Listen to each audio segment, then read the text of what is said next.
Welcome back. It's been a few weeks since I've sat in front of a camera. Like most people, I have been hibernating with this cold weather that has come through most of the US and um, got the crud, so my voice still hasn't really returned back to normal. And so there's been a lot of barriers to overcome. But in that time, I started thinking about every time I thought about picking up the camera and talking about things and how easy it was to think about my voice sounding weird and not feeling well, being too cold to go outside. And so things just kept snowballing. Um, and so I thought that was a good segue into today's discussion. I've been thinking about personal goals, things that I want to accomplish, things that are important to me that I keep putting on the table. And I don't know if you're like this or not. I get in my own way.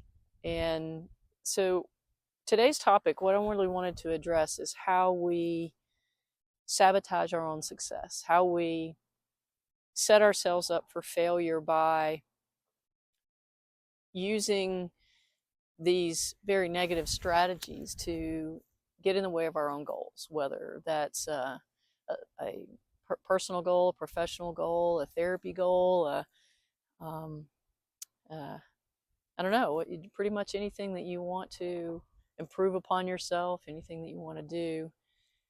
So the first thing I want to talk about is distractions. Now, distractions can be a good thing. When we've got too much on our mind, stress, worry, those kinds of things, distractions can play an important role in giving us a break. Um, Taking a time out kind of thing, watching a funny movie to lighten our mood, to not think about the heavy all the time, working on a project that isn't related to our job or some heavy task that we have going on, so that we have a distraction to get our mind off of things, kind of push a reset button and come back.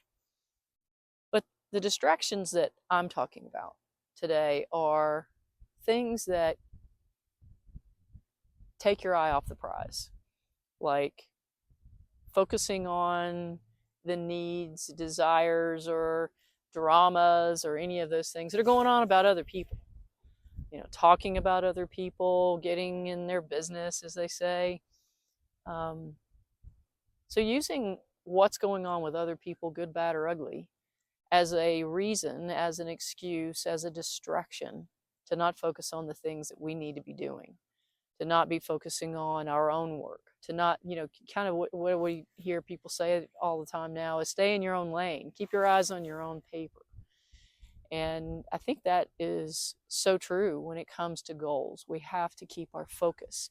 So in this case, distractions are those things that fill our heads with nonsense, things that aren't about us. We're carrying somebody else's luggage at that point, and it's not helping us progress in where we want to go. So be mindful of that. Think about what are your distractions in your life? What are the things that you put above your own needs or above your own goals or above your own tasks? Um, this is this is a big deal. I think it happens a lot more than we think it does. Um, so distractions. The next thing I'd like to talk about is one we're all very, very familiar with, and that's procrastination. Procrastination is that thing where we just put things off till tomorrow. We'll do it. We'll do it another day. I'll do that after lunch. That doesn't have to be done right now. I can do it later. But later never comes. And if it does come, it's a day late and a dollar short. So it's that thing that, again, prevents us from getting to where we need to be. It's if you know that you've got less than a quarter of a tank of gas and 400 miles to drive, what is the point in saying, I'll stop at the next exit? Stop and get gas so you can get your butt on the road. Let's move on, right? So procrastination is avoiding, a way of putting things off. So this is tricky. It's not just as simple as saying, I just need to do the thing. It's using those distractions as a way to avoid. It's using other legitimate things that need to be done or goals or things that maybe aren't appropriate in the moment. a way of starting a project and then leaving it mid-sentence and going and starting something else. I think most of us are guilty of that at some point. But it's still a form of procrastination. We're putting off doing that next step, that thing that is uncomfortable or just undesirable in some way. It's frustrating, or just avoiding doing the thing, putting it off. So avoidance can be things like canceling appointments, being late, waiting to the last minute um, to finish, to review something, to get your thoughts together. So it's procrastination. Procrastination. It's putting things off, avoiding, avoiding, avoiding. If you keep canceling that appointment to go to the dentist, that's procrastination. No matter what the reason is, what the excuse is, what your justification is, we can always find something to justify our reasons for not doing what we need to do. We have to do the thing. So what we'll find is most of the time, if we just do the thing and we get it out of the way, then we're relieved. We can move on to something more enjoyable. Maybe that next step isn't so bad. But what if procrastination is fear of success? What if procrastination is that doubt in yourself that you can do the thing, that you can be successful? Those what if games that we play in our head that create fear and doubt that put us in our own way. So my challenge for you on that one is to think about, what if it works out? What if you succeed? How are you going to know if you don't do the thing? Worst thing that can happen is you fail. Worst thing that can happen is someone says no. Worst thing that can happen is you learn that way didn't work, and I'm going to have to start over and let's do it a different way. So in all of those scenarios, there was no catastrophic end of life, or at least life as we know it, right? So let's do the thing. Recognize when you're getting in your own way, when you're putting barriers up in front of you that shouldn't be there, that life is already difficult enough. We don't need to be making it harder. Blaming other people. Whew, there's a good one. So-and-so stole my idea. So-and-so's already done that. It's already been done before. Or so-and-so said something to me, and now I just don't feel like, what's the point? What does so-and-so have to do with your goals? What does so-and-so have to do with whether or not you reach your potential? Letting someone else dictate how we feel about us is giving away our power. So it's just another form of procrastination.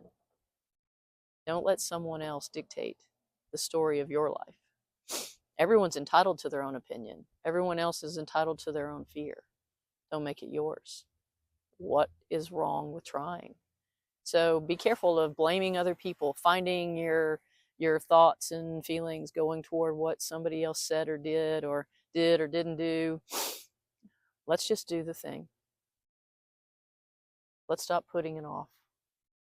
Let's see what would happen if we succeed. I'm talking to myself here. Like I said, I've spent the last 2 weeks under the weather, literally under the weather, sick, cold, snow, ice, all the things. Now, other than the fact that I actually lost my voice, there was nothing preventing me from getting in front of the camera. I obviously don't sound great today.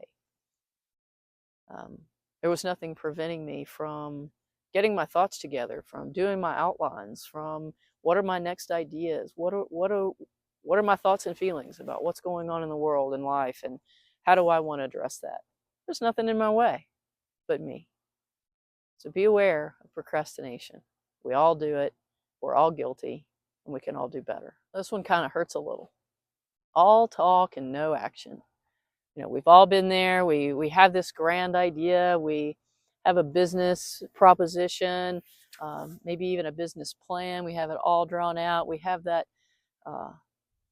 experiment that we want to do, a project we want to build, and we're going to do the thing. We're going to do it. We're going to talk about it. We're going to brag about it. We're going to think of all the I'm fixing to get readies. Welcome to Appalachia. That's a good one for you. We're fixing to get ready, which means that we're always, again, procrastinating. It's what we're going to do later. It's what's going to happen tomorrow. But it's all talk. Nothing gets done until you start the thing, until you put one foot in front of the other, till you open your mouth, till you turn that camera on, till you put your feet on the Appalachian Trail and go. You have to start action. So all talk, no action. You say all the right things, but you're not doing anything to make change. Somebody asks you about it. Thought you were going to do so-and-so. Thought you were going to start the Appalachian Trail. Thought you were going to start that YouTube channel. You get argumentative, defensive, start making excuses, justifications. I've been sick for the last 2 weeks, blah, blah, blah, blah, blah. All the things.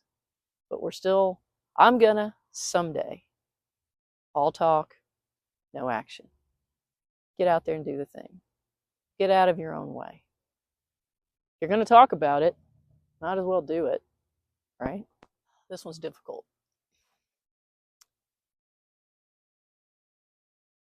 Playing dumb.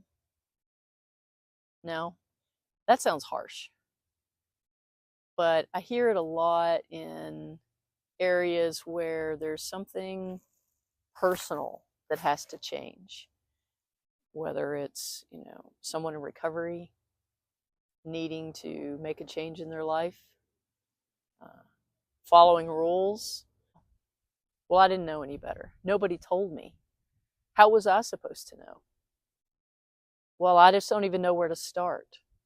That's too hard. Things, there's just so much to learn. I'll never be able to figure that out. So you're getting in your own way. What happens if you start studying? What happens if you ask questions? What happens if you say, I didn't know, but now I do? What if you change in that moment to start doing something different? So playing dumb is just another way of avoiding. It's another way of procrastinating. It's another way of getting in the way. You don't know what you don't know. You can learn. But I think that I've heard in Stoic philosophy is that a person cannot learn that which they think they already know. Think about that. You think you already know everything? That's as bad as I don't know. How was I supposed to know? I don't know how is not an excuse. I don't know how is a starting point. I don't know how is I want to learn. How do I start? What do I look it up? Who do I ask? Are there videos on that? Does YouTube have that? Is there a class I can take at the local college, or is there a mentor that I can take on? So I don't know how. It's not an end of the road, it's the beginning. Sorry about the noise. Beautiful Harley Davidson just pulled up, letting themselves be known. Intellectualizing. Whew. This is for that one out there that I just mentioned about you can't learn that which you think you already know. So intellectualizing is taking on a stance of that you already know everything. You're already better than everybody else. We've all got something we can learn. There's always more out there. If you're already better than this, you need a new goal. Just saying. So the last one that I want to talk about, I think, is close to me, because I think we've all had hard times. We've all had a difficult life in some way or another. We've come up against difficult events, things that didn't go our way, traumas, dramas, illnesses, financial situations, things that are just difficult. So we have to be careful about playing the poor me. Well, my life would have been better if that never would have happened. Yeah, you're probably right. But that doesn't mean that you can't make your life better than it is right now. So playing the poor me is another way of making those excuses, avoiding taking responsibility. It isn't a question of, did this thing happen? Was it awful? It's what are you going to do about it? Going back to, some of the things that I hear from the Stoics is it's not about what happens to you, it's how you respond to it. What are you going to do about it? So the poor me can become that identity that we carry. It can totally get in the way of our belief in who we are, what we can do, where we can go, what we can achieve, because we don't even bother to try. So beware of that. Beware of the poor me. Instead of letting the things that have happened to you become you, how are you going to be better? I think I've talked a little bit about this in previous videos, and I think that's a theme for me in life, is to be careful not to feel so sorry for myself that I get in my own way. A lot of times adversity can be that thing that pushes us forward instead of letting it be that thing that holds us back. So that's what I've got today. How are you going to reach your goals? How are you getting in your own way? Think about these things. Are we focusing what the neighbor's doing? Are we focusing on what the coworker's doing? Or are we complaining about what the boss said or didn't say or didn't do or didn't notice, and who cares anyway? We're getting in our own way. So think about that. What are your goals this year? What do you want to get done? How are you going to get out of your way? Well, I hope I've made you think about something today. Sorry about the Harley. He's really needing some attention right now. Till next time, be good to yourself. Get outside.